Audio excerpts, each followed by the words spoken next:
Good evening and welcome to Gunner Shot and Casa Dialogues. Right, we are on the 25th day of the Iran Israel war or Iran, Israel, and USA war. Right, things are getting bad. There's some talk of a peace initiative and all that, but we'll see where it goes. If I broadly classify how things are going, there's some talk of talks between USA and Iran. At the same time, USA is building up and firing is going on. We are in a muddle. And in this, we're going to see what is it in for India and how does India handle this dilemma. And we have equations with all the three protagonists in this story. And to join me in this dialogue today, we got a nice panel. And first, let me get the panel in. Here's the panel. On my right, I have Aishwarya Airy, a young researcher who's into West Asian affairs. Underneath, we have Ambassador Trigunayat, who's an experienced hand in, West Asia. And diagonally across me is General Gautam Moorthy, who's got the military mind. So this panel is very good. An experienced diplomat, a military mind, and a young researcher. So today we're going to get their minds and what is India's dilemma in this battle or war, and how do we go about it. And we've also heard yesterday the Prime Minister speak that this is going to have a big toll on everyone and even on our economy. We already have started feeling it with the shortage of LPG cylinders. But that's only the first act of the play. More is to happen, right? Whether this will turn into a ground battle, whether it will turn into a peace accord through Islamabad, or this battle will continue the way it is. So we'll get their views first, and then we'll request each of them to give their ideas as to, uh, you know, how India is going to tackle this. With this, I'd first request Ambassador Trigunayat, sir, I'd request you to give your overall assessment at this point of time. Where do you see things standing? And where do you see things going? Because it's only once we are clear about that that we can think and discuss about how India is going to go and handle this problem. Over to you, sir. Thank you, sir, and thank you for inviting me once again to your very prestigious platform. We are meeting at a very, very difficult period. We have already crossed the 12-day war by twice now. So we are seeing the tremendous uh, disaster that is happening and that is waiting to happen. We have still not reached the maximum impact of this war on the countries, but whatever has been felt so far has been quite terrible. We know that since 1979, ever since the Islamic Republic came into being in a way, or the Islamic regime came there, both Iran and Israel have been suffering from the mad syndrome. They have been wanting to annihilate the other, and there has been no effort for accommodation. But what has actually worked in the process until last year was that the United States has been working consistently to avoid a direct confrontation between Iran and Israel. We have often seen that there have been covert operations, there have been every effort by both sides to hurt the other. There have been asymmetric warfare that has been taking place. But this has all been under the cover. That has been something. But that red line has been breached as last year, as we have seen, and the 12-day war, which was a managed conflict to a great extent. And that conflict taught the Iranians quite a lot. While you are talking for 6 days, 6 rounds of negotiations on a agreement that was breached by President Trump himself, and then you come under attack from the Israelis and the Americans come and bomb your sites. So they learned that this is going to be a repeat, and they have been preparing for it. So for that, what they have done basically is they have adopted, as we know, the mosaic defense strategy, decentralized system. and scorching the earth strategy. That is another one that they are doing, like to the neighborhood. And they have been shouting from the rooftop that if they are attacked, they are going to take out the American assets. They will be attacking with whatever they have, but they were underestimated, I think, by the Americans, and everybody else thought that now they will not attack the Gulf countries. But they did from the very first. Within less than 24 hours, the response was uh, very strong. And so every single premise that the Americans probably had taken into account has been essentially proven wrong. And therefore, now there is no other option but for them but to go in for some kind of talks, which we are looking at. Iranians are showing a lot of bravado despite losing a lot of steam in the bargain, but they seem to have some arsenal that nobody knows, and this is coming out in the open. Now, how I term this war as, this is a war between the two arch enemies of nearly half a century. So let's not forget that this is a well embedded war. This is a war between two radical ideologies that is also there. And this is a war between the North and the South. That's also an important move, because this will decide the way things are going to play out eventually. This is a war between regime change and regime survival. At this stage, regime could have naturally had a decay, but by imposing this war on Iran, I think they have given a lease of life to the regime of that ideology to continue. This is also, in my view, a war between a civilization and a non civilization. And this is a war between a brute power and an exceptional resilience, which is a historic part of a country's being as a civilizational power. And this is unlike other wars, because this is a war for fight to the finish. That's what it is now looking at. But this could also be, apart from being a war in the Abraham family by itself, this could also be a war between the West and eventually certain countries, China, Iran, Russia, North Korea. Or in any case, there we will see some kind of a polarization eventually taking place. While the hegemonistic, I would say, the space is being sought for Israel, which is also not being liked by the Gulf countries. So they don't want a single hegemon in the region in the form of Israel. So from one perspective, they want Israel and Iran to continue to fight. On the other, but the actions that Iran has taken has really shaken them up once again. Not that it was not expected. Anyway, this is a war of attrition that is going on. And I say that finally, this is a war between stupidity and utter stupidity. And this is continuing. Yeah. Now, what we are looking at, sir, is that Trump has really, as we all know, there was no strategy. Every day they were changing. Then finally they came out with something that these are our objectives.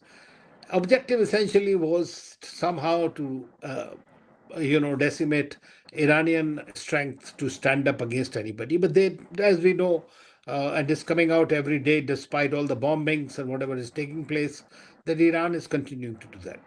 And the real red line arrived when the Americans set a 48-hour ultimatum, giving them that they're going to attack on their power plants.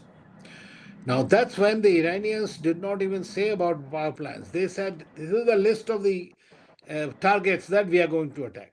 And the biggest weapon in this target is not the power plant per se, but the Water. desalination plants. Because water, 96% of the countries and the population which is there, they are the ones who are actually will survive or not be able to survive. So that's when the Americans realized that, okay, this is something that is going way beyond what we wanted to chew. So that's not able to, they've bitten a little too much. So they have been wanting to do some kind of talks. President Trump suddenly out of the blue decides, when he understands from other countries that's not possible, that he'll need a 5 day. He is given so-called 5 day, but in the meantime they're trying to talk to Bagilov and all those people, the Iranian speaker. Apparently Aragachi also was involved, although they have been saying there are no direct talks. But Aragachi and Steve Witkoff have been on at least the WhatsApp. So I think that this is something that's been going on. And now Pakistan has been brought into being, as far as everybody understands, that President Trump's famous general, And Pakistan has a unique role in this, because Pakistan also has an agreement with the Saudis, and Saudis are trying to bring it up all the time. So Iranians also, they have a very close relationship. They have a border with them. They have Baloch problem. They have bilateral issues. And if you remember that the new uh, the supreme leader, nobody has seen him so far for quite some time, apparently has said that his father was very fond of Pakistan. So now we are seeing that apparently already one team is in Islamabad, and probably Steve Witkoff, and Iranians have been saying that they don't trust Witkoff and Jared Kushner too much.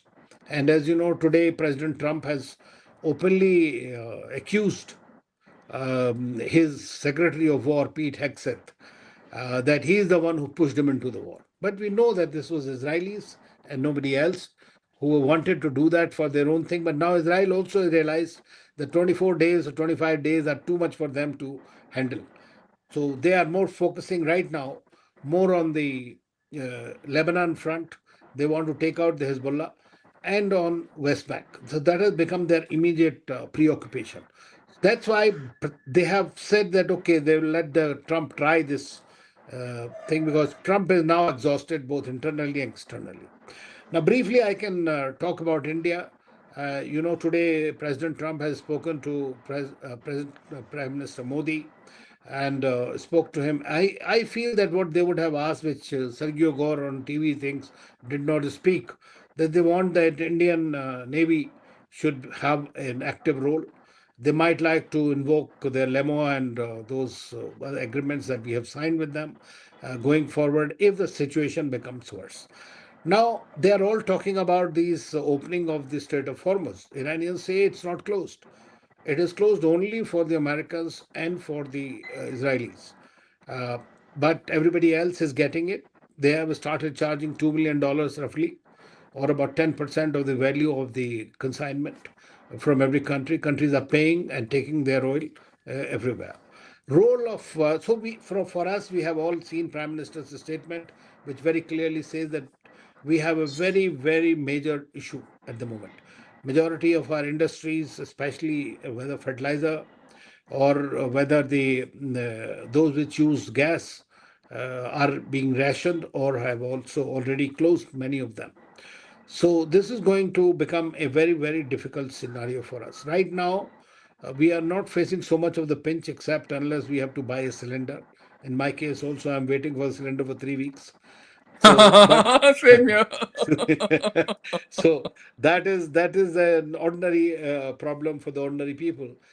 But of course, if it continues, then it's going to be a very problematic thing. So, what Prime Minister Modi has done from the very beginning is he has been talking to all the countries in the region, including twice to Iraq, President Dr. Pezeshkian, and being the chair of the BRICS.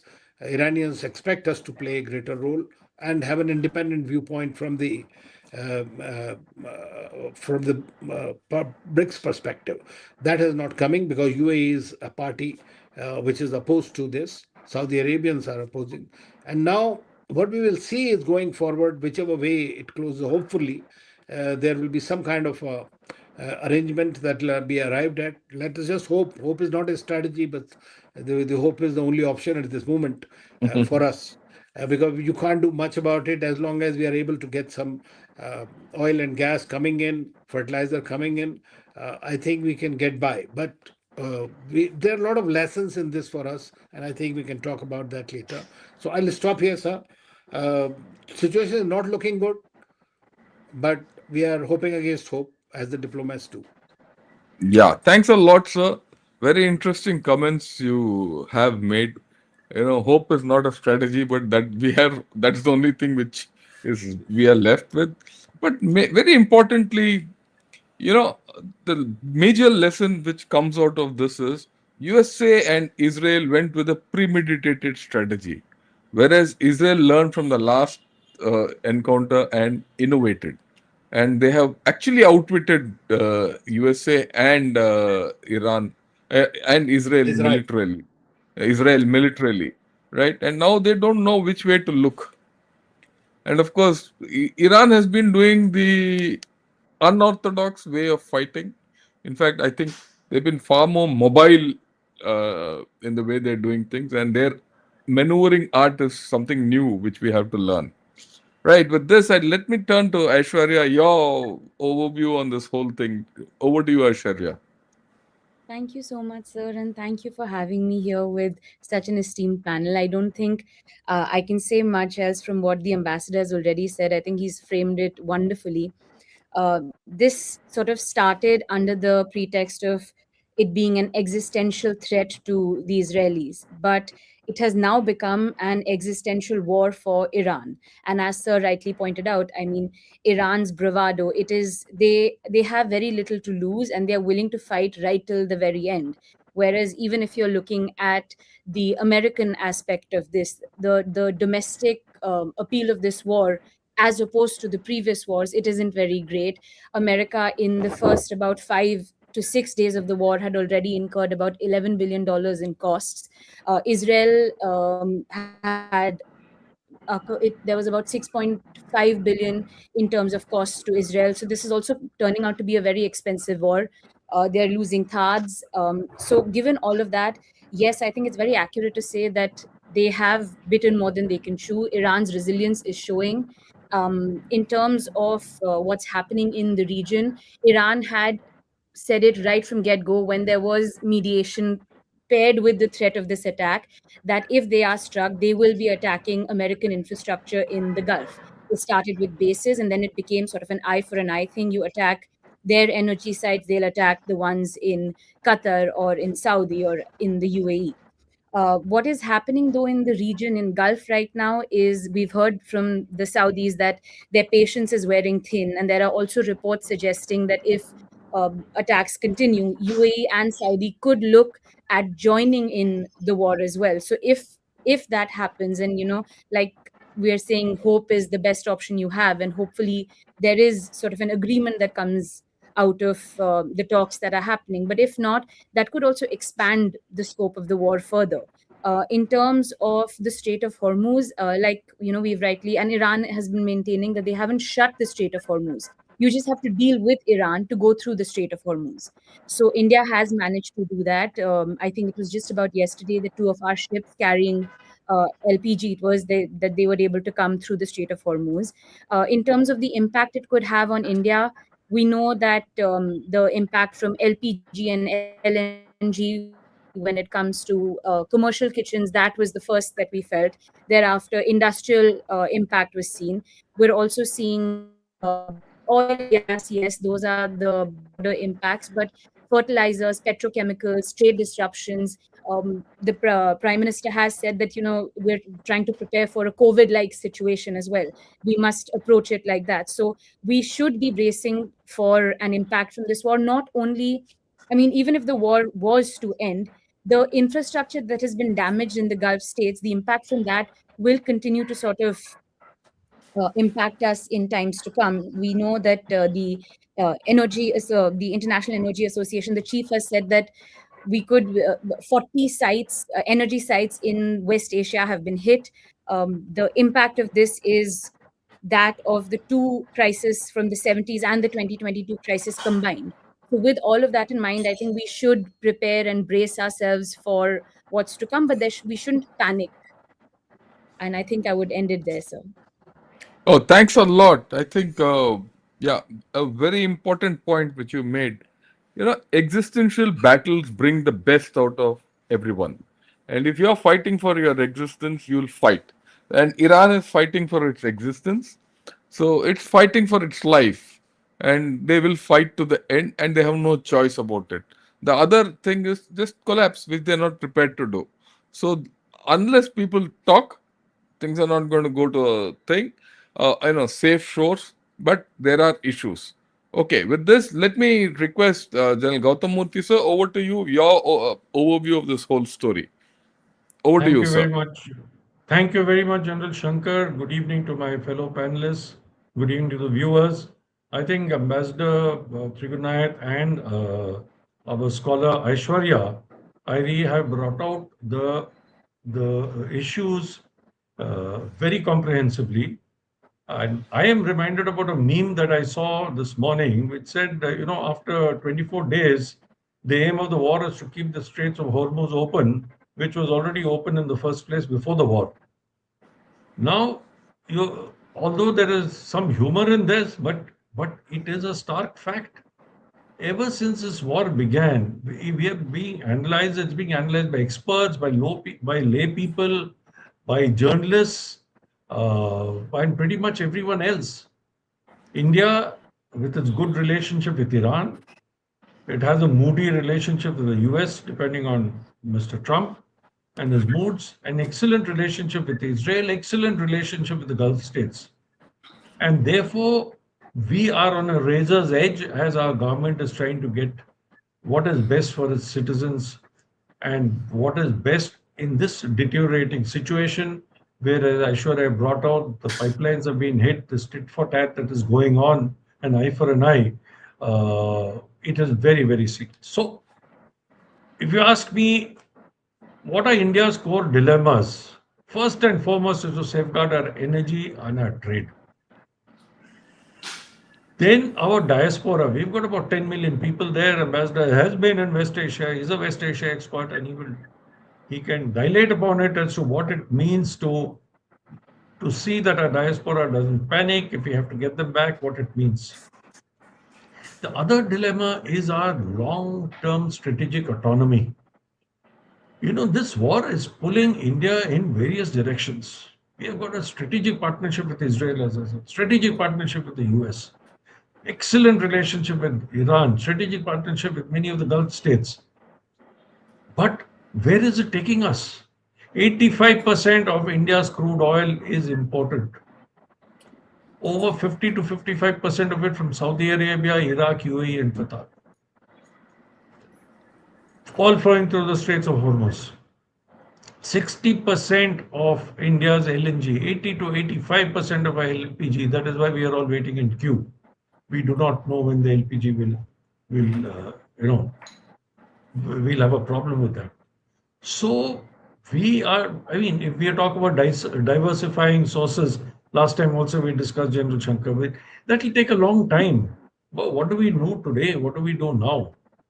And Ambassador Trigunayat will also bail me out. What will happen to the IMEC and our connectivity projects? What happens with our Chabahar, which we had already said goodbye to, but hopefully only temporarily? Yeah.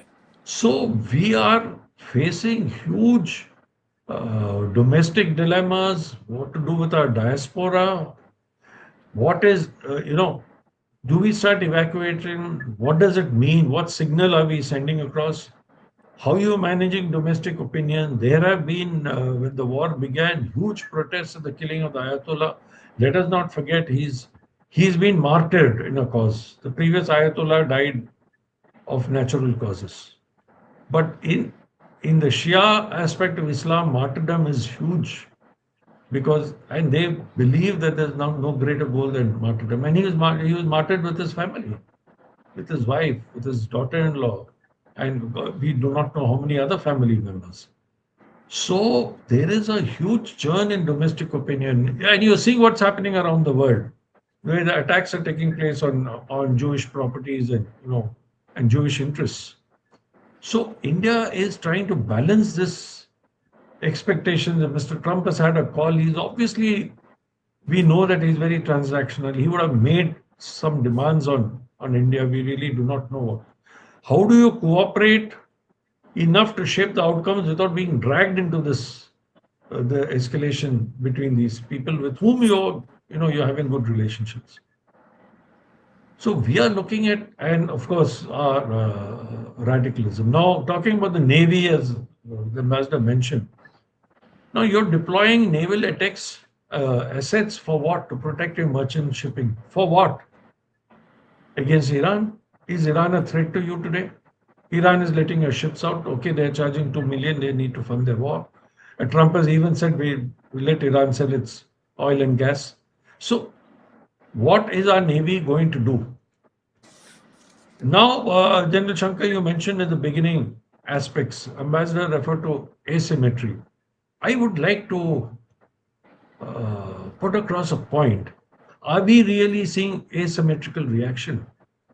Or are we seeing a symmetrical and, as Aishwarya said, eye to eye reaction? Iran is giving back to Israel and to the Gulf states who it feels is supporting the US in the same manner as they're getting it.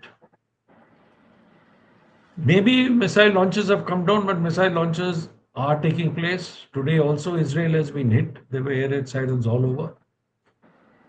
We are talking about escalation ladder, escalation dynamics. Who's controlling the escalation? Is it Mr. Trump controlling the escalation? Is Israel controlling the escalation? Or I would posit that Iran is controlling the escalation. Iran is telling you what we will do, and they're telling you pretty openly. So these military aspects also pose a lot of dilemma to the thinkers and to our defense forces as to how escalation control should we handle or could we handle. We've had a clip of our chief of air staff speaking about it as to when and why we called it a line in of Sindhu. Why did we not want escalation to go out of control? So these are certain long-term things that if we are supposed to take some action, what action does India take while guarding its own people, while taking care of its own people? If you are a voice of the global south, our relationship with Israel and the US is viewed with suspicion. How do you balance all this? So there are a host of issues where India is facing today a very important credibility issue in trying to project itself as a principled, rule based actor and a voice of the global south. So, how do we go from here? I don't have any easy answers, but these are some of the dilemmas that are facing us. Back to you, General Shankar. Thanks a lot, sir. Thanks a lot to all three of you. I think you brought out very interesting aspects of what's going on. And let me put in a couple of points without taking too much time.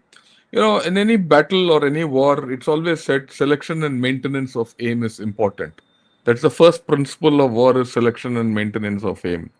I really don't know at the end of 30 days or 25 days what is the aim of the USA and what is, of course, Israel is very clear what it wants to do, or what is the aim of Iran. In fact, to that extent, Iran is also very clear it is an existential battle for them. USA, which is the main actor in this whole story, the bigger actor, what is their aim? One doesn't know. And the aim has been shifting, and as aim shift, the war has been expanding. So we don't know. Like I said in the beginning, there are three things going on simultaneously. There are attempts at talks. There is a battle ongoing. They're exchanging missiles and strikes, and there's a build-up happening, right? So and that portends escalation. So we are not we most of us, we do on a day-to-day basis or a weekly basis or a event to event basis, we discuss this war, but we really don't know where the trajectory of this war is going at this point of time, whether it'll wind down or not. But one thing for sure is all three of them, all three protagonists in this, Israel, Iran, and USA, are coming to a stage, in my assessment, maybe in a week or so, they'll reach their individual points of exhaustion, right? What is their exhaustion? We don't know. Whether it's military exhaustion or domestic politics exhaustion and all, but they will come somewhere there. Now, when I look at India, with the things which I would like all of you to apply and think and put across, we have good relations with Iran, Israel, and USA. Now, are these an impediment to us? These are the dilemmas, or can we use them to our good effect?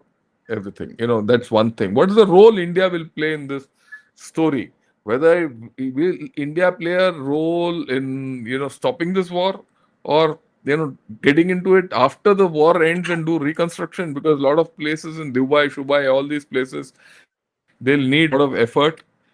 So that comes to the next thing, that what is the role India will play in the short term and the long term, and effect of on India also on the short term and the long term is interest is important. Then there's a thing between the external and the internal, right? Externally, we can be doing everything we want from Arabian Sea to the Mediterranean and IMEC and all that, right? IMEC, I suppose, will come in because if one thing we have learned in this whole war is the Strait of Hormuz and the Bab al Mandab have to be bypassed, and that can be done only through the IMEC. It will become an eventuality. People have started talking of it. It will, but that's tomorrow. But what do you do today? How do you it's one thing to say the external, what do you do with the internal? Internal is not only about LPG and the problems. You're going to have a lot of issues with fertilizer, or the summer crop is about to come. And of course, we know how to handle it. This will be, we handle it like a drought situation and go ahead. And we at one point of time, 16, 17, 18, 19, I think, we had 3 years of continuous droughts, and we'll go. Uh, it's only axiomatic that our GDPs will get hit, but everyone's GDP is going to get hit. We are not the only guys in the world who's going, right? Relatively, will be better off. That's my assessment, right? Notwithstanding whatever our LPG scenario comes. And of course, the fact is that, look, we have a lot of Shias, we have a lot of Muslims in this land. And you look at this, what's happening in Kashmir. People are collecting money to give it to Iran. It's a very strange thing that these same people never gave money to our troops and our thing when we were fighting for them, but they are giving it there. So there are other dynamics which are latent in our own internal society, which I think we need to focus on.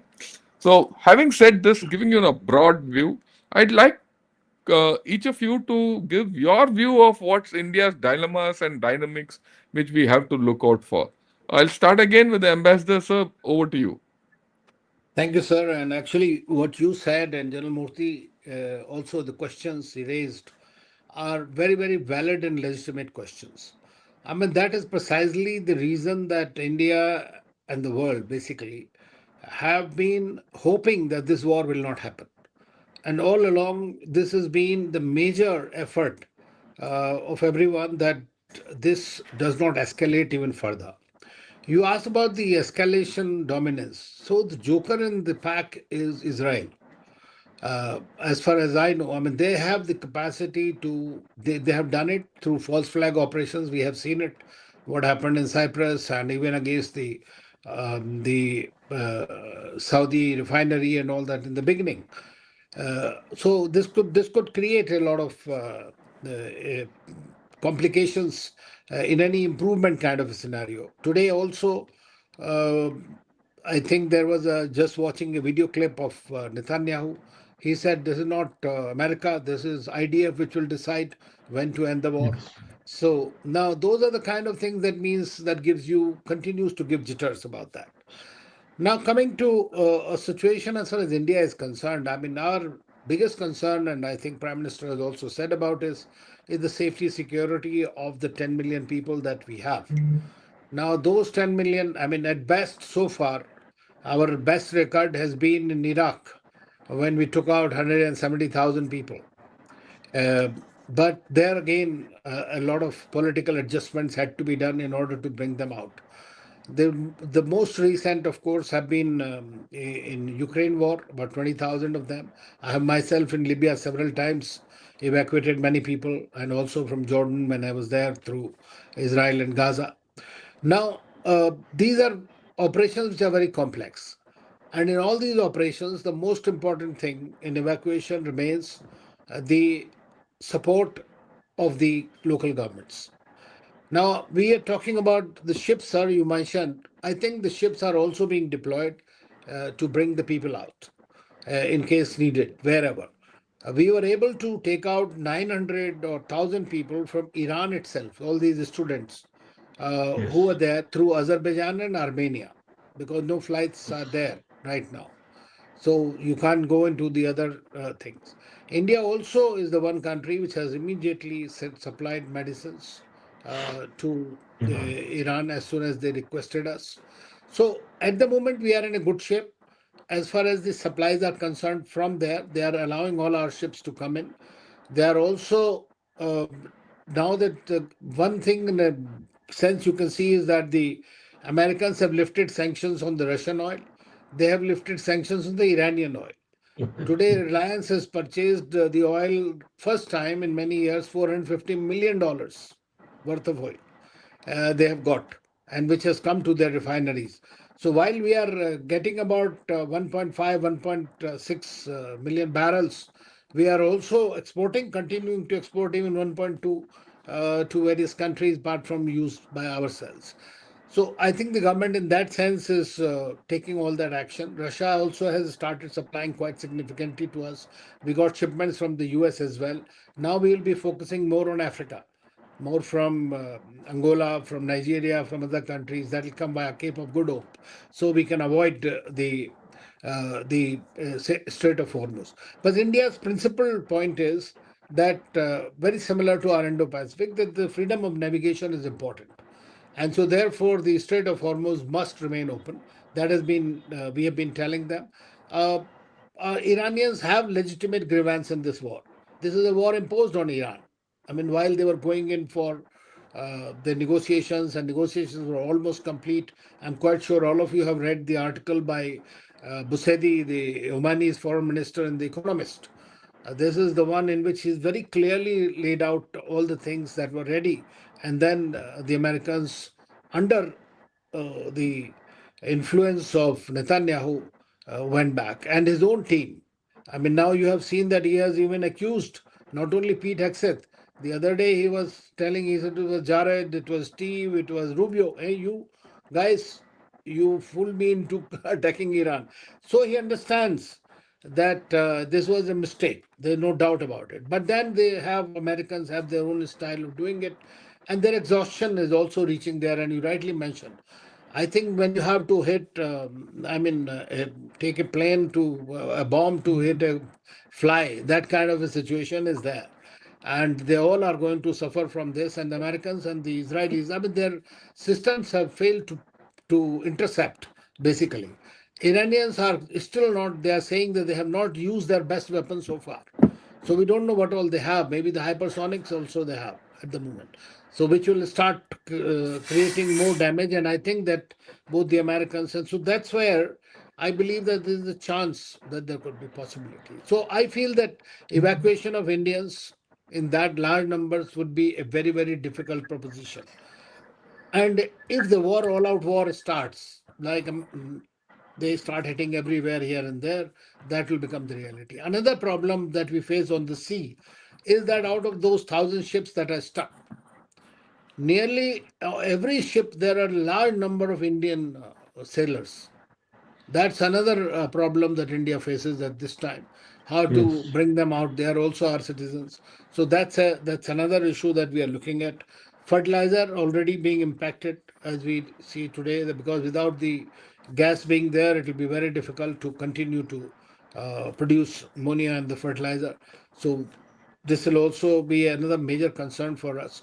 So whether it is energy security, whether it is economic engagement, investments, we have $80 billion in UAE alone, plus 4.4 million people in the UAE. So UAE has been the worst hit in the process, and they are going to be the front target for the Iranians for obvious reasons.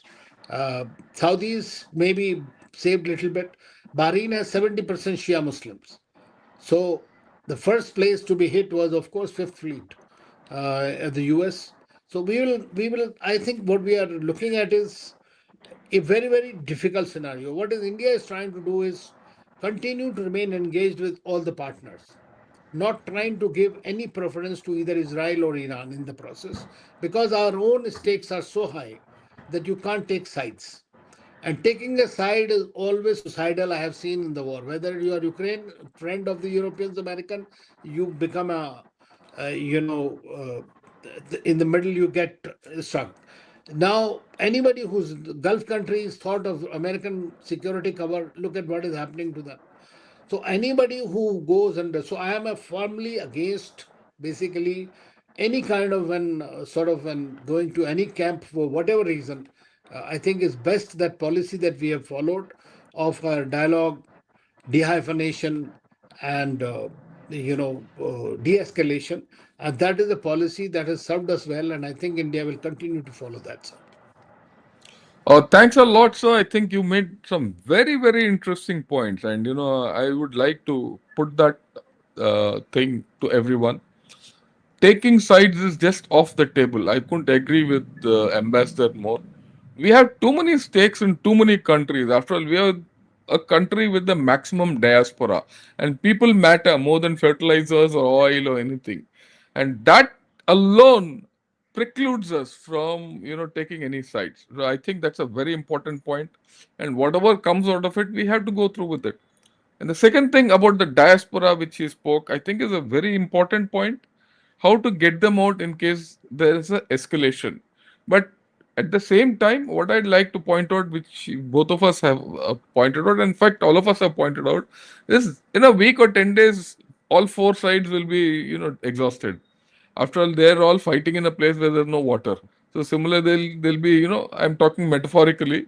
So people will come to that point of exhaustion, and then they'll start talking, and the diaspora there will not be that much of a problem. I mean, that's the way I look at it.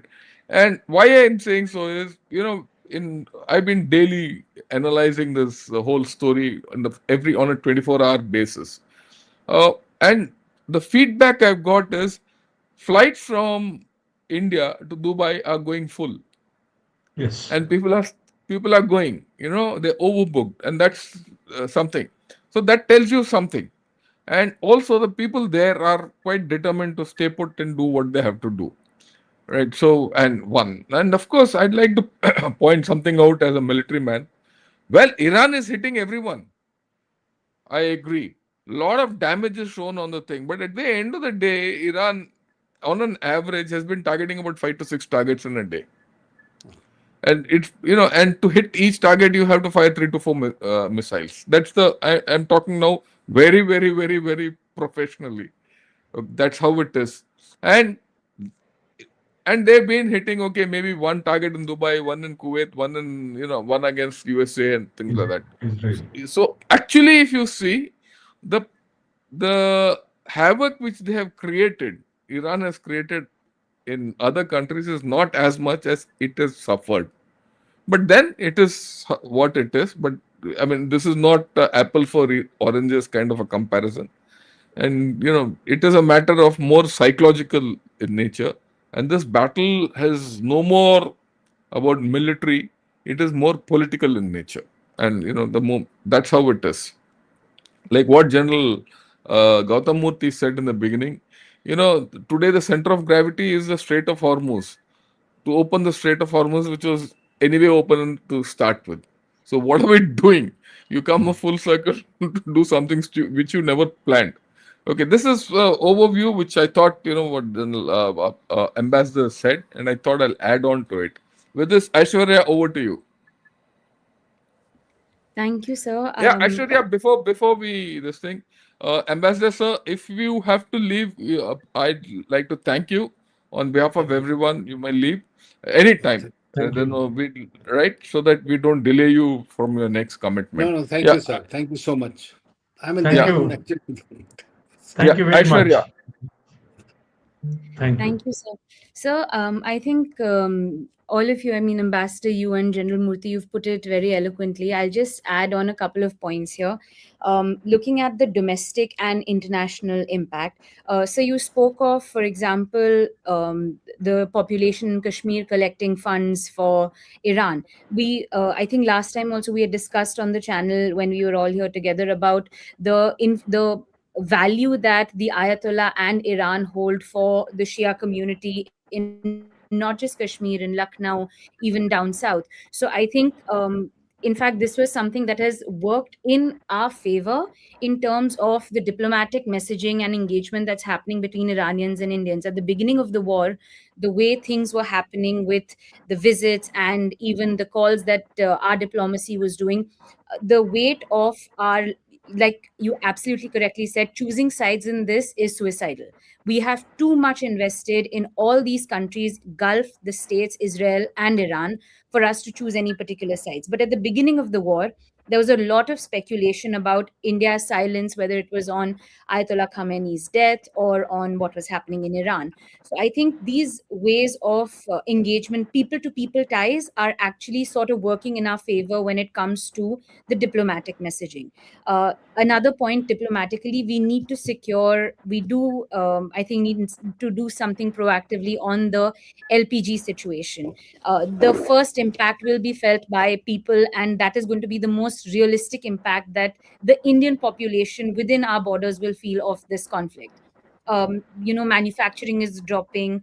We are seeing delays in trade. We're seeing delays in oil, energy. All of that is happening internationally. We have amazing ties with Iran, with Israel, and good ties with the US as well. So we should project ourselves in a larger capacity as somebody that's able to talk to all these three countries.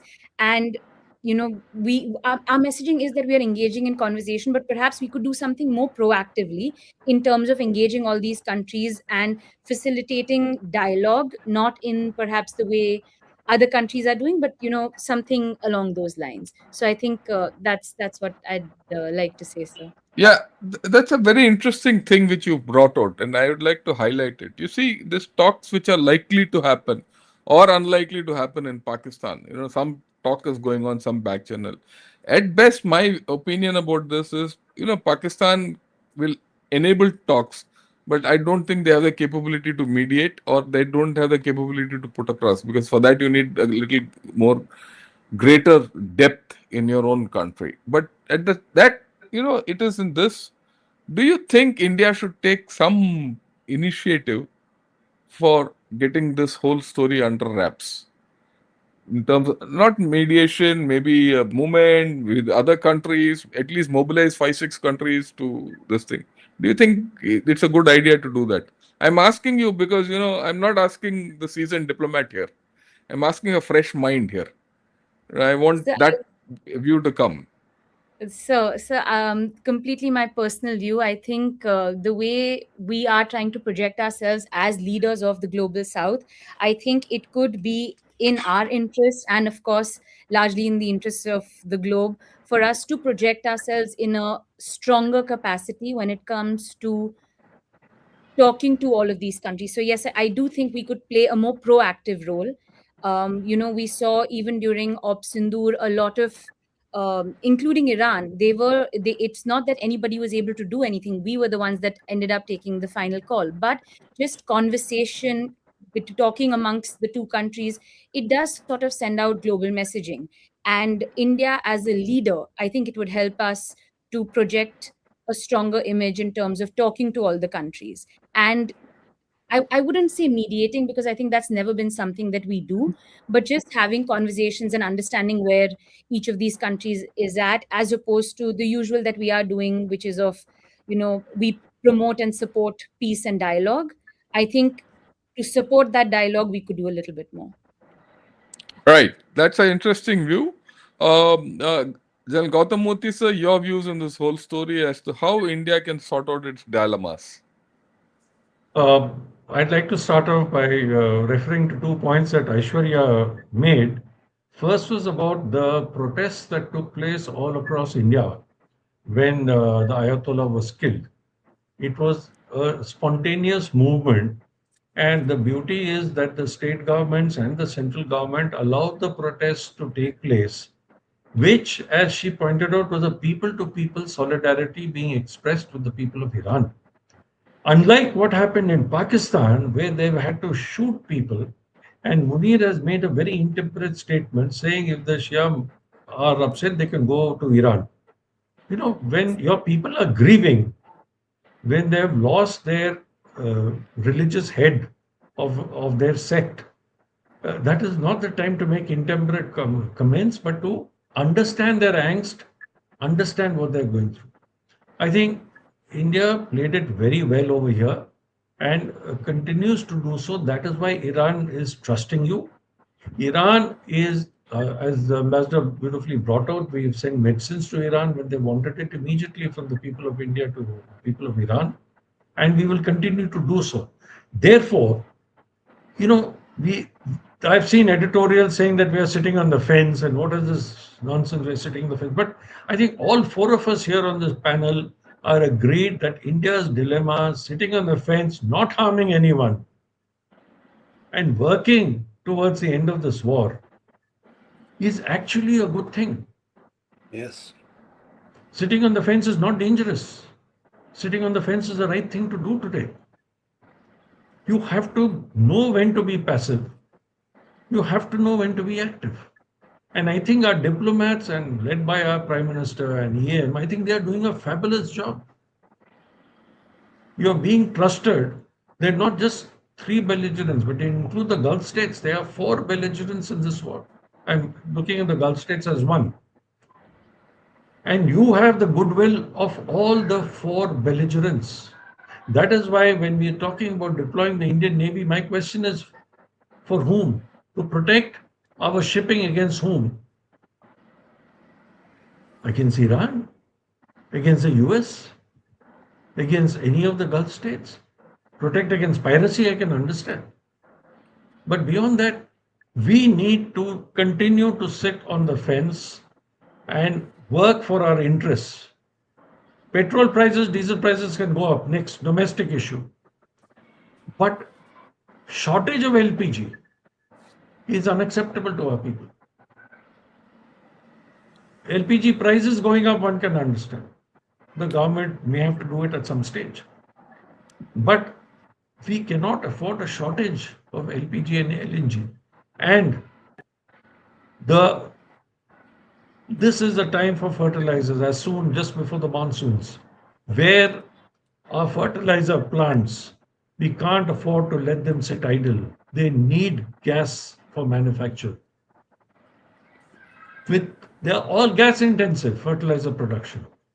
We cannot afford disruptions in the Straits of Hormuz, and whatever it takes for our government to ensure that shipments continue, that is first and foremost. Whether we play honest broker subsequently or not is secondary, but first and foremost, and I think the government is doing absolutely the right thing by ensuring there is no interruption in our supply, and we are building up our reserves. Our reserves of, the supply crunch has to be taken care of. We need to build our reserves. That I think is the best. We must know that there will be this price hike, and we should be prepared for that. All of us would have to shell out more money, but we cannot afford shortages. Thank you. Back to you, General Shankar. Oh, thanks a lot. So I think again you made very interesting points, right? And in terms of price, how things will happen and all that. I'd like to still point out, you know, we might the prices might increase, exports might reduce, or imports might increase. All those things will happen. At the end of the day, we'll still be the fastest growing economy. If we get hit, just think of others where they are. Yes. That's the thing. That's our strength. The second thing which I'd like to highlight, and a common point which has come out in all our discussion is the aspect of trust. Everyone trusts us. Iran trusts us, Israel trusts us, USA trusts us to do the right thing. What is right thing is different because everyone wants us to do the right thing as per their perception.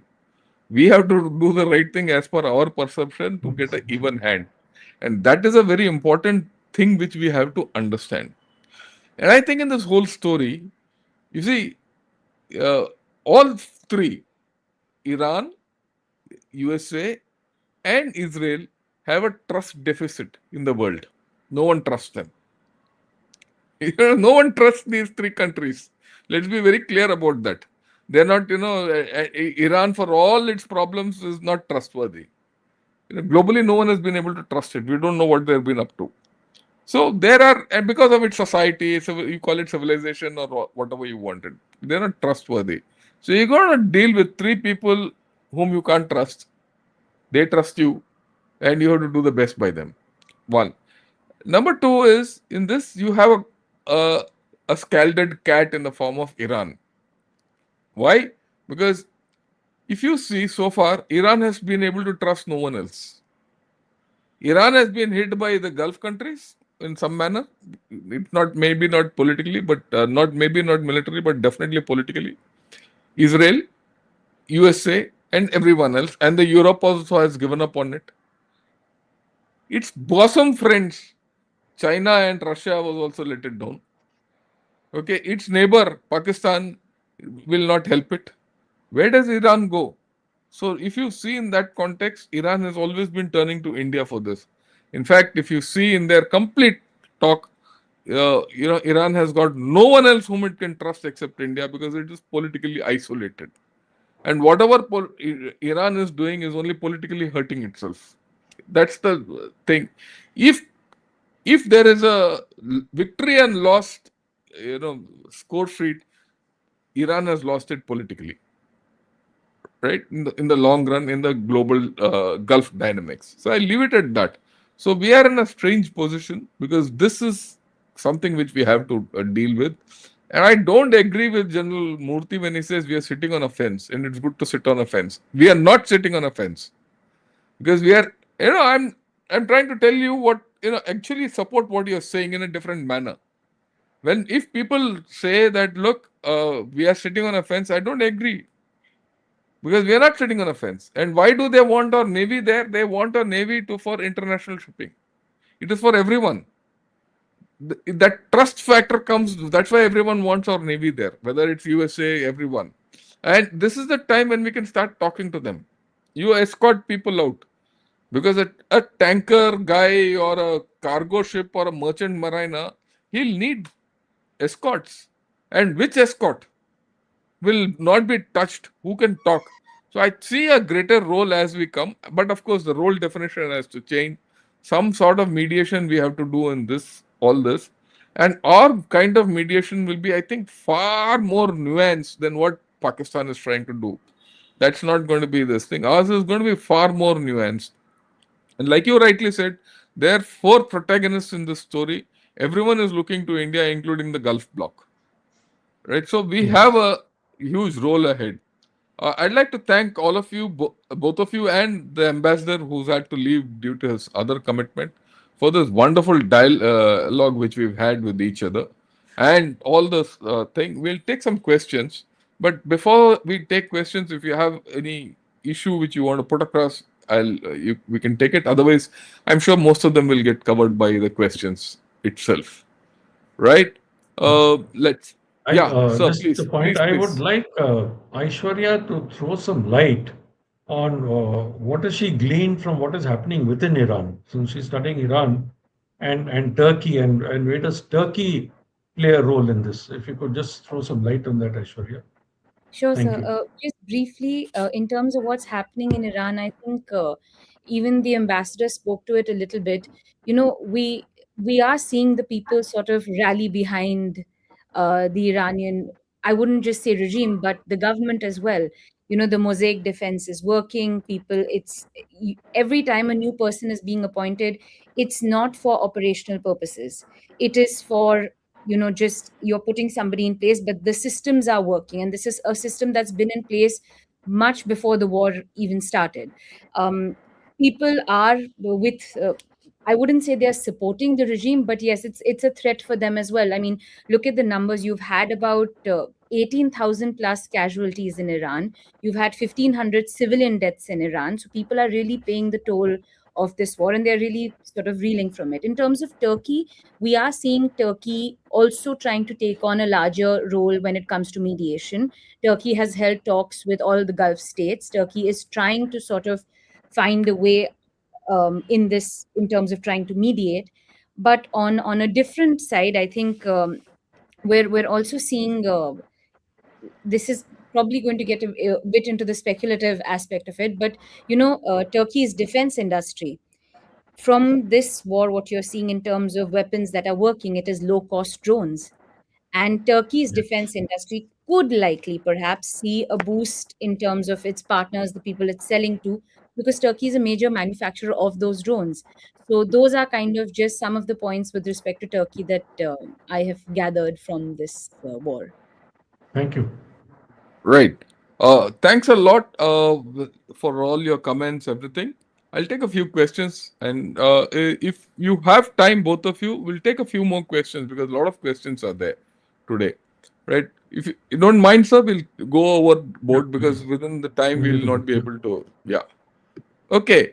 Now, sir, what's the point of UN? It feels ineffective. Should we build a new global body and remove veto power so action isn't blocked by a few nations? Yeah, Aishwarya, take a shot at this. So this when this war started, it was called the first war of the Board of Peace. So the creation of that itself was in question to the existence of the UN. I think that was the new global body that people were looking at as an alternative to the UN with a very different structure, perhaps. And this is where we are with that. Uh, I wouldn't disagree. I don't think the UN has been able to do very much, but I don't see an alternative structure working too well either. Yeah, in fact, the UN is more conspicuous by its absence in this war than anything else. But the alternative to the UN is even more remote. We'll leave it at that. Okay. Next question by Vamred is again as global conflicts rise, is US losing dominance like past empire, or does it have the strength to shape the world order like World War One and Two? General Gautam Moorthy, sir. All right, very good question. As the conflicts are rising, and as we have seen, despite whatever you may say, today the US's dominance is still being felt. In a bad manner, you may say, in a vicious manner, you may say, in a violent manner, you may say, but US's dominance is being felt. Who were the US's challengers? First was Russia. Russia is almost exhausted itself. It is continuing in this war in Ukraine. It's not able to do much. The other challenger was China. China is quietly staying away from this completely. They're not able to exert themselves, they're not able to take advantage of it. The only challenger, as I see it today, to US complete dominance is Iran. And I do not know for how long that will last. Let us also accept the fact that Iran's military infrastructure and their nuclear infrastructure has been degraded to a very, very large extent. You will have one odd missile coming through. They are talking about only 140 missile launchers left. That would get degraded beyond a point of time. Yes, and as General Shankar very clearly brought out, he's of course the expert here. When you're launching, out of 5 missiles, one is getting through, and that also may not be hitting the target properly. Only some are hitting the targets properly, with that CEP absolutely intact. So, as I see it, the US's dominance is not going anywhere. If at all, it is continuing to exert it, but in a manner that is not palatable to most of the world. Thank you. Yeah, thanks a lot, sir. And Vamred, I'd like to just add there is no alternative to US today. There's no power alternative to US. Don't look at China as a great power anymore. It's a Yes. might be a great power, it might be a big economy, it might be a big people. But their internal dynamics are absolutely going south, right? So whether it's not able to stand up to any action of the US so far, right? They don't even have regional dominance. Please understand, Japan is showing, eyes to US all over, China all over again. Unlike many other countries, China is now faced with a problem all around its periphery. And actually, today there's been a problem between Philippines and China. And China is now stretched up to 800 kilometers at Scarborough Shoal, and there's some kitbit going on. If that goes into a war, China is gone. Okay, but we'll leave it at that. So the shaping of the world order partly is being done by USA at this point of time, right? And it is, uh, partly being done by weak autocratic societies which are being reshaped, forcibly or otherwise. It's a kind of a revolving door phenomenon which is happening at this point of time. I leave it at that. Okay. Bharat's dilemma lies in the fact that we know our enemies and what they stand for, but due to present day diplomatic niceties, are unable to pronounce their names. Your views. Then Gautam Murthy sir, I would like you to take this on. See, there is a difference between enemy and adversary. And I would like to place, firstly, let's talk about China. China is a competitive in some spheres, it is an adversary in some spheres.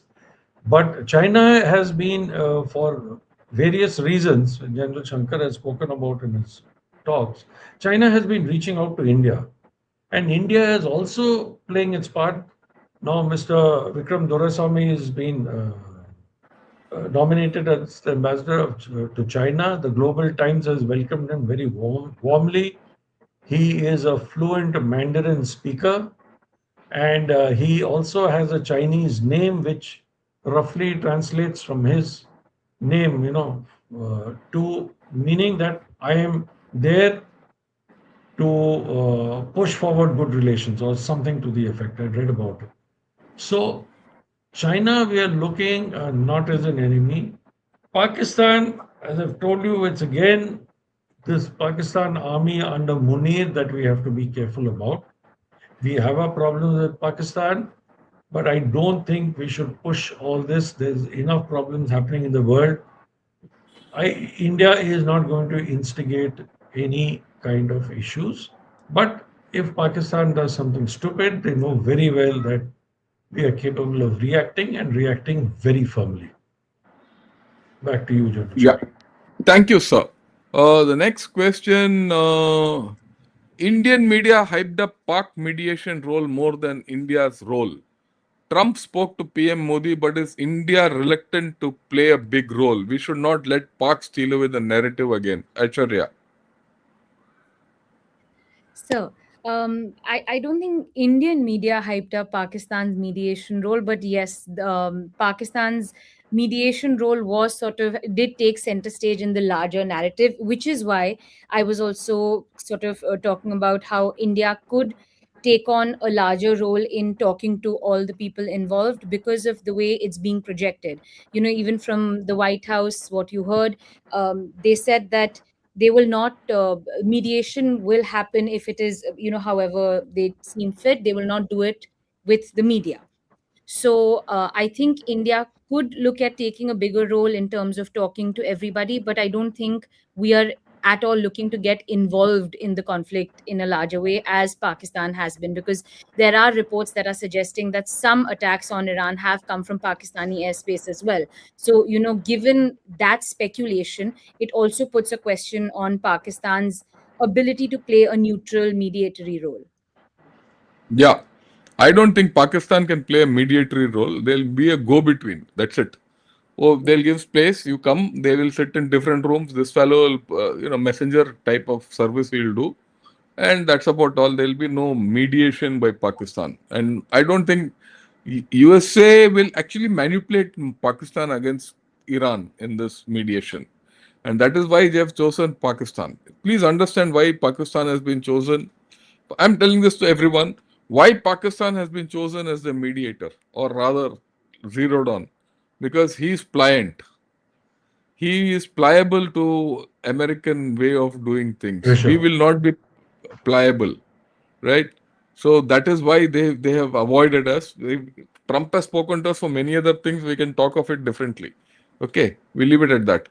Okay, given turbulent regional politics with a war thrown in for good measure, and despite the geoeconomic constraints with markets and districts, what would be the benefits to Bharat? Well, there are a lot of benefits. General Gautam Moorthy sir, take a shot at it, then followed by Aishwarya. Both Starting of with you the can. Starting with markets, yes, of course, markets will react like this. But then, if you look at the whole world, uh, you find India and some portions of Southeast Asia a region of stability. Southeast Asian countries do not have the heft, the economic heft that India has.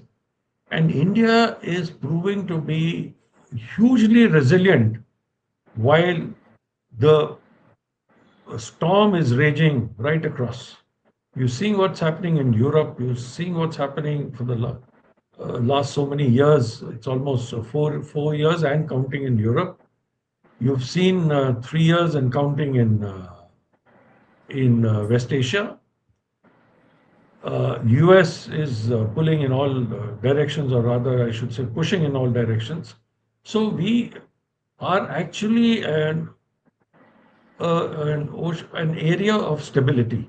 So I think uh, our markets, this is a good time to perhaps buy, because things can only improve once the war comes to a close. India would be a great place to invest, and our economy would be pulled up. Because after all, there's going to be rebuilding, there's going to be everything, and that's, as the ambassador also said, and India stands to benefit in the long run. Back to you, General Shah. Aishwarya, your take. So Besides I'll what try you. a shot at it. I think Sir put it brilliantly. All I think I could add is that if we are able to responsibly sort of handle the stressors that this war is going to put on us domestically, we will be completely fine otherwise. And I think that's going to project a stronger image of India to the rest of the world. Like Sir said, we're a resilient country, and the world is noticing that. We're seeing that not just through this war, but the way we've handled ourselves over the past year with our own conflict and our everything. At a time where protracted wars are becoming the norm, we have shown the world how to achieve our goals, end it, and not increase the sort of impact of it, not just domestically to both populations, but globally. So I think we're sending sort of a strong and resilient message across to the world. Yeah. One more So, point, yeah, please. Sir. and COVID and our vaccine diplomacy. You see that Yeah. that really brought India up when the whole world was reeling under this. One country that was able to handle it reasonably well. I won't say well, but reasonably well compared to so many others. See, So India is one. in a good place. Yeah, India is in a very good place. I'd like to mention one more thing, which I'll dilate on this tomorrow when I talk of China on Gana Shot separately. The fact is, today this is virtually a war where it's a mini world war going on there. Okay, everyone has got stakes. Everyone has deployed everything there, except China. Except China, and China is Yes. sidelined. Why this is important?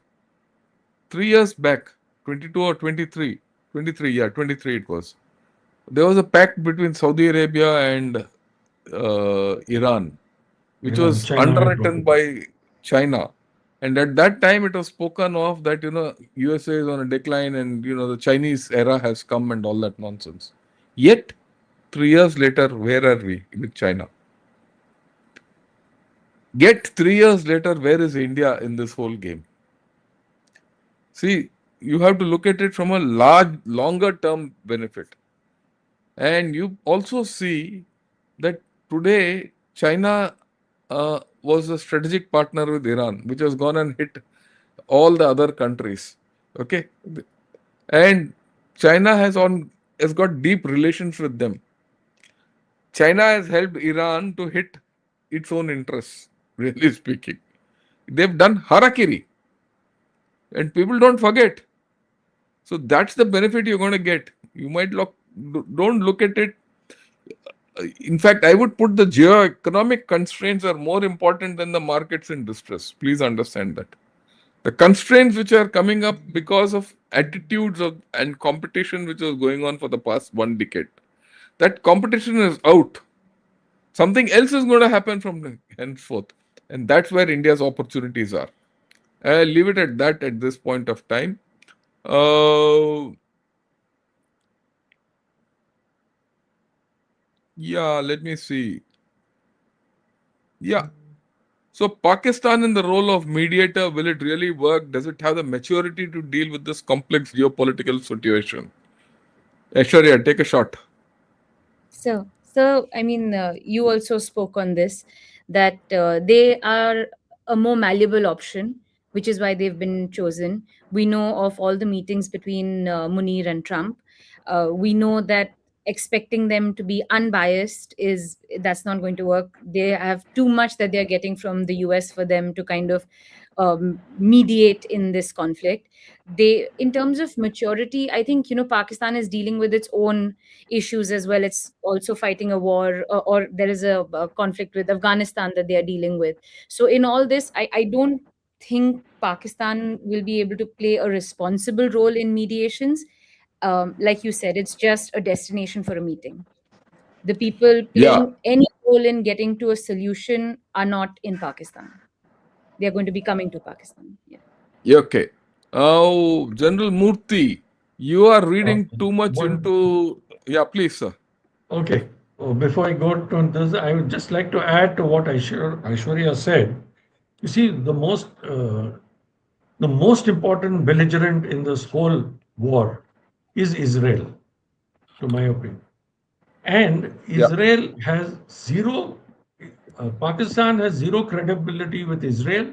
Pakistan has zero leverage with Israel. So, what kind of mediation are they going to do? Talking to the US is not just good enough. We all Yeah. know that, from the comments coming out of US and from Trump himself, we know that it is Netanyahu that drove US to prosecute this war at this stage. And we also know who's driving Netanyahu. The two right-wing ministers, uh, Ben Gvir and Smotrich, they are the ones who are driving it. So, what credibility I mean, I'm not being judgmental or anything, right wing, left wing, or anything, but what credibility does Pakistan have with these gentlemen here? No, there's no credibility. So So, Pakistan is a so, malleable so tool. then, That's what then I want to you, bring but out. so No, that's why? the question is answered. Yeah, no, it's not a matter of question. So the issue which I am trying to Of bring out to everyone, and this will be debated in our public also. Oh, Pakistan has once again stolen the march over India by getting into no, this no, thing. That's a no, no, stupid no, no, no. reaction. Yes, That's the yes. worst reaction you can have. That's a sentimental Yeah, reaction. that's a okay it's emotional reaction भाई पाकिस्तान नहीं करना चाहिए um, भैया मेरे तरफ से वो जाओ कूदो so नहाओ बूतो पलो जो भी करना है करो उन दोनों के साथ हमें complete. नहीं चाहिए we don't need both these people we don't need to mediate the way Pakistan mediates we have to mediate we'll do Yes, it our way and we don't correct. need to because we have a larger role than doing this handmaiden for these two chaps and I leave it at that. Yeah. General Murthy, you're reading into Iran too much. They are placed in a difficult situation and they don't have much of a choice. Uh, no, not But really wait, too wait, much. wait, I, wait, wait, wait, wait, I wait, wait. think. Ek minute, sir. And there's a Ah, flip to this. There's a flip also to this. Generals, I agree with Murthy ji. Thank you for your service. Silence is not a sign of weakness. So there's a flip. so, Yes, sir. so Now you get to the first question. all right. Now, I am just telling you right from the day the war started, even before it, that was a build up. General Shankar, of course, does it in much greater depth than I do, but we've been following this war and we've been seeing what it is, and we are trying to provide as unbiased an opinion as possible. We have no stakes in it. Thankfully, we have no stakes in it as a country. And even as individuals, we are just commenting on it. We are seeing Iran hit back, not in an asymmetrical fashion, but in a symmetrical fashion. They have been launching missiles which have reached Diego Garcia or close to Diego Garcia. They are showing that's a technology demonstrator by them. They've been hitting Israel on a daily basis. So please try and understand that Iran is giving back as good as it gets. Aishwarya very clearly brought out they're doing an eye for an eye. All right. So the point is, we are not reading too much into it. Yes, will Iran be able to sustain it? I don't think it can sustain it. It may move into asymmetrical at a later stage, but right now it is symmetrical. That is the point I'm trying to say. Secondly, I have said that Iran is controlling the escalation. Iran is deciding what to hit back or not to hit back. They are telling you what they're going to hit. Unlike Israel and the US, Israel and the US are just going hell for leather. But Iran is actually saying, I will do this if you do this. So that means Iran is controlling the escalation. How long they can do so, one really doesn't know. But as of now, this is what I have read into the situation. Back to you, Yeah, General that's Shankar. that's a fair one. That's a fair one. It is Iran who's been changing the situation. Every change in the situation is a different kind of an escalation. You have to understand. You see, I mean, fundamentally, if you look at it puristically, theoretically, from a military point of view, Israel and USA have been doing vertical escalation of this whole story. Iran has been doing horizontal escalation. And this horizontal escalation has a huge political content. And war Yes. is, at the end of the day, political in nature. Okay? What Iran and what Israel and USA are doing are not political in nature. Please understand. They are more military in nature. Of course, they have political objectives, but that's a different story. In fact, Iran has been more imaginative in this politico-military game. It's weak, and the weak will adopt what is best suits them, and they've done it well. Let's grant it to them. Okay. Then the next thing is General Sir, Iran public enemy number one as per Abdullah, Professor of Political Science, University of UAE. Yeah, I showed that today. I showed that in his talk in what he said in CNN, and with on Mojo with apna kaun hai wo, anyway, that lady who covered this Barkha thing. Dutt. Barkadat. I showed it Yeah, today. I agree. yeah, yeah, Yeah, that is public enemy number one to whom? It is public, and Iran is public to enemy number one UAE, to the Gulf, not to us. not to us. Sanatanis Yes. must stand with Israel, IDF morally, financially, as Professor said, for regime change for at least one peaceful day. भैया सनातन धर्म जो है ना किसी का बाप का ये नहीं है. We are all Sanatanis. हमने तो फौज में यही बोला सनातन धर्म की जय हमारे मंदिरों में. ठीक है. So we are all Sanatanis, but we should be very clear that we are Sanatan is one story and geopolitics is another story. The national interests are another story and Sanatan is another story. Sanatan ना मेरा धर्म है, मैं सब कुछ मानता हूँ. This word, I am sure General Moorthy has heard of this word Sanatan ना before I did, 5 years before I did. ठीक, हम बचपन से बोल रहे हैं सनातन धर्म की जय हमारे मंदिर में. Sarv From the day Dharam. we, सर्व धर्म, Sarv Dharam. सर्व धर्म. Sanatan doesn't mean only Hindu. Sanatan means Sanatan. Okay. So we are not, Iran is not our public enemy number one. If you don't have Iran on your side, you will have problems as we go along in future. आप ये मत देखना कभी भी, it is only this war. You want to handle Okay. Afghanistan, you want, who's your, see, every country has to look at its interest. What is our interest in geopolitics? Pakistan. The only troublesome country for us today is Pakistan, not even China. China doesn't trouble us as much as Pakistan does. And this is our history for the past, n number of years which we've been independent. The only way you can control Pakistan is through Iran. You need Iran which is friendly with you, which will give you a corridor to Afghanistan, which will give you a corridor eventually to Turkmenistan. So don't, just because UAE feels Iran is its enemy, Iran is not India's enemy. Please understand that. You need oil. You go back in history. Yes. At a time when no other country was giving you oil, Iran was giving you oil on rupee terms. Okay, so please understand our history before you talk and pronounce that everyone is your sworn enemy or your sworn friend. That's why I said we are in a Okay. difficult position because Iran, Israel, and USA, all three are our friends, and we should attempt at do this all this. Okay, yeah.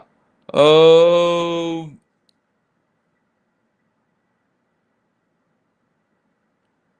okay, I think we have covered most of the thing because it's gone on and on and on and on. A lot of questions. I'd like to thank all of you. Yeah. So, okay, how exactly is sitting on the fence projecting strength as a country? I've explained. We've explained this in detail. Okay. Yeah, this is what I thought we'll put across to all of you. Before we close, and I thank our participants, including Ambassador Trigunayat. Aishwarya, a last word from you, and then I'll request the General Moorthy to wind up. And before I hand over to Aishwarya, do subscribe to Ghana Shot. like this video and give it to all your friends, right? And I'll be back tomorrow morning at 9 o'clock with today's update. With Aishwarya, back over to you. Your final comments, and then we'll close it. So I think we have to wait and see what happens until Saturday now. Just one thing that I kind of wanted to say earlier also, I think it was one of the questions. This war, by Oman's admission and everybody else, has been imposed on Iran. Iran was very clear from get go that if you attack us, we will respond, because we cannot attack your assets in the US. We will respond and attack your assets in the Gulf countries. At every stage, they have declared what they are going to do. Even right now, to end the war, they have said, Dr. Pezeshkian said three things. They said they want reparations, they want a guarantee that there will be no future attack on Iran. The past two times that negotiations have taken place, I mean, you go back to the JCPOA, the US creates a deal, gets everyone to agree with it, unilaterally withdraws from it. Then you have the 12-day war that happens while active negotiations are on. Then there is a pause for about 7 to 8 months. And then again, here we are, while active negotiations are on. Each time, the negotiating country and Iran have said progress is being made, and then you have an attack on Iran. So, a fundamental requirement for them is a guarantee, an internationally enforced guarantee, that there is no future attack on Iran, and that they get reparations, and that this sort of economic distress that they have been put through for the past many years sort of eases up. So I think enforcing those things will be difficult. I don't know how they secure such a guarantee from the US and Israel. So that remains to be seen. But I think we'll have to wait till Saturday to see what happens. Yeah, let's see how things go, because everything will depend on how this thing. And I must also say, at this point of time, Mr. Trump has played a very smart move by injecting this thing of 5 day gap, and saying that I'm talking with someone and initiating talks, because he's sown distrust within the Iranian setup, which is already weak and fragmented. So in Iran, everyone will be thinking, who's the guy who's talking with Trump and what's the deal he's making? So to that extent, on the deal table, well, USA is going with better cards. Let's not have doubts about it. Iran has very few cards to play with, except the Strait of Hormuz. And Strait of Hormuz, it can't close for a longer time, because there's international pressure on opening up a Strait of Hormuz. It can take its $2 million, and that also will not be given if it stretches it too far. But we'll see, because there's more to discuss on all these issues. I'll take a couple of more questions very quickly. Iran seems to be taking advantage of US confusion by changing their tactics. Please opine. Completely jacked up. This is what I said. Iran Yes. and Israel and USA were acting with a premeditated direction. I said this earlier.